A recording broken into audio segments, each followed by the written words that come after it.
Viewers and subscribers, you're welcome back again on the platform where you get undiluted truth. Still on the revolution ravaging Africa and the heat on France to leave Africa alone and allow us to breathe as a continent. In the past, French President Macron went to UN to ask for forgiveness. The Assembly will hear an address by His Excellency Emmanuel Macron, President of the French Republic. I request protocol to escort His Excellency. On behalf of the General Assembly, I have the honor to welcome His Excellency Emmanuel Macron, President of the French Republic, and to invite him to address the Assembly.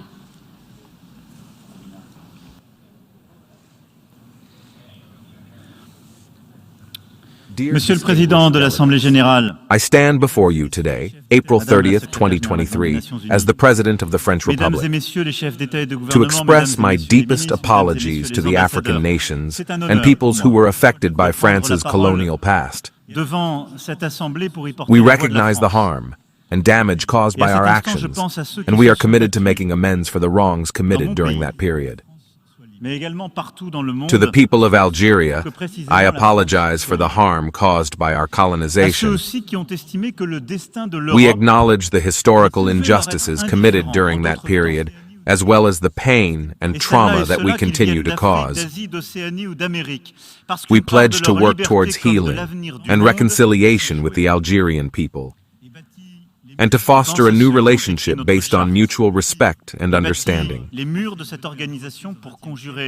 To the people of Benin, we deeply regret the harm caused by France's abhorrent actions. We acknowledge the exploitation of your resources and culture and the deep scars left by colonialism.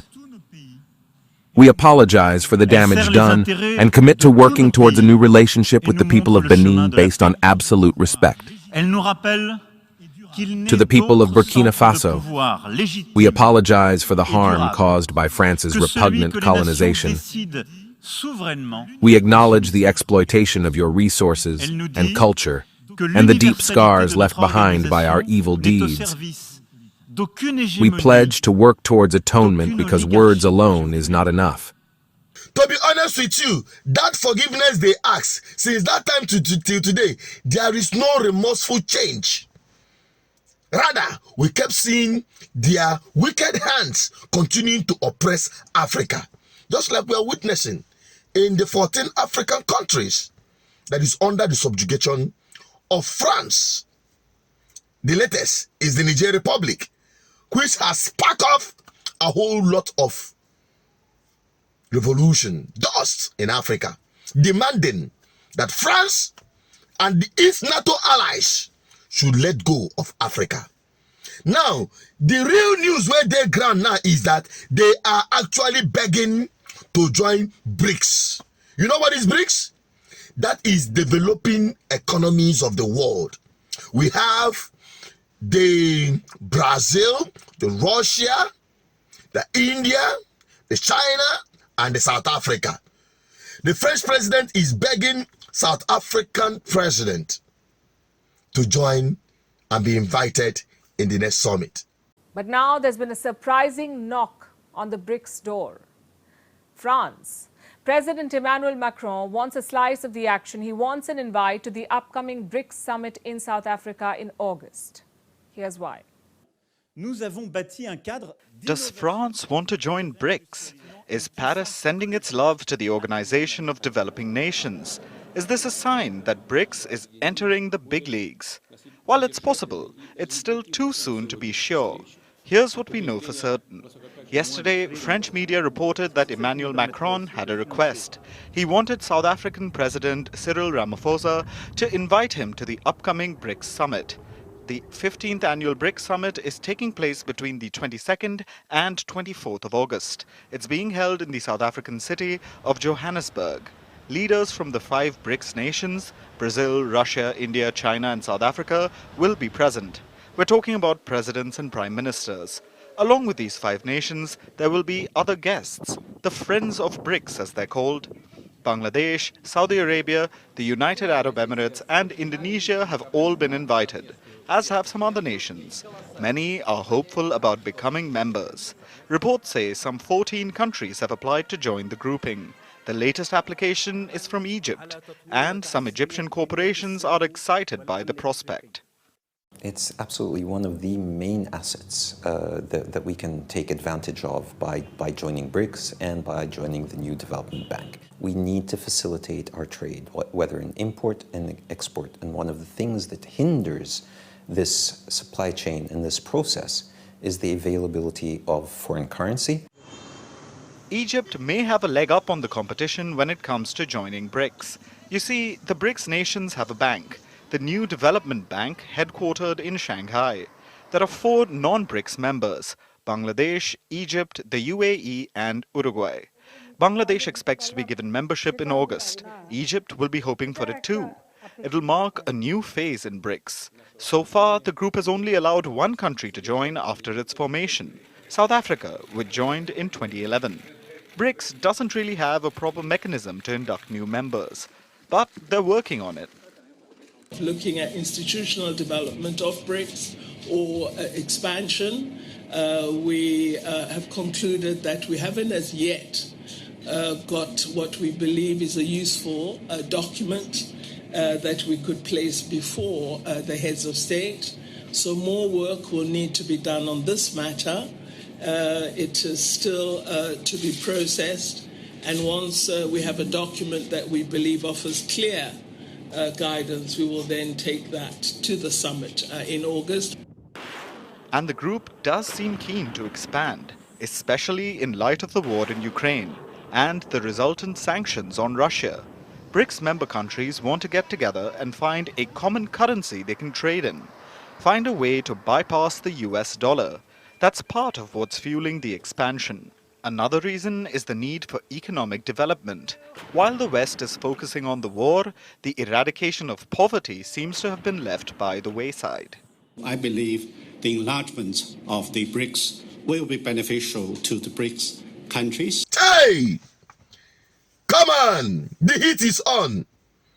The heat is really on. Come to think of it, what is the highness coming to do in the congregation of sheep, if not to devour them?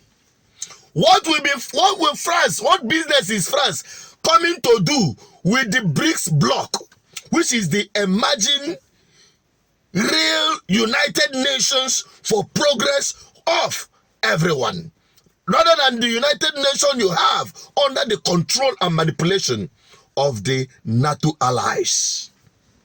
The games is really changing.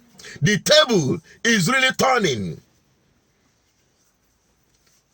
To be honest with you, I can tell you that this is the new order. And if you look at these emerging nations, they are actually producers. France, what are you bringing to the table? What are you producing? What are you producing? If not colonialism, imperialism, suppression and stealing of resources in Africa. What are you bringing to the table? This is the new bloc. This is the new trend, in case you don't know. And this is where every African nation to be looking up to, rather than the United Nations.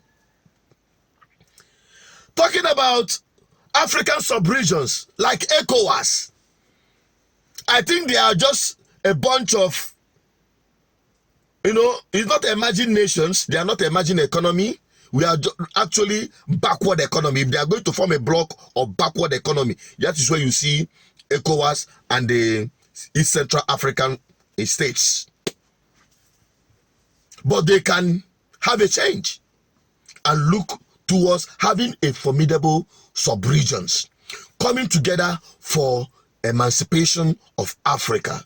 Start becoming productive. That is the only way you can start emerging as a developing nation.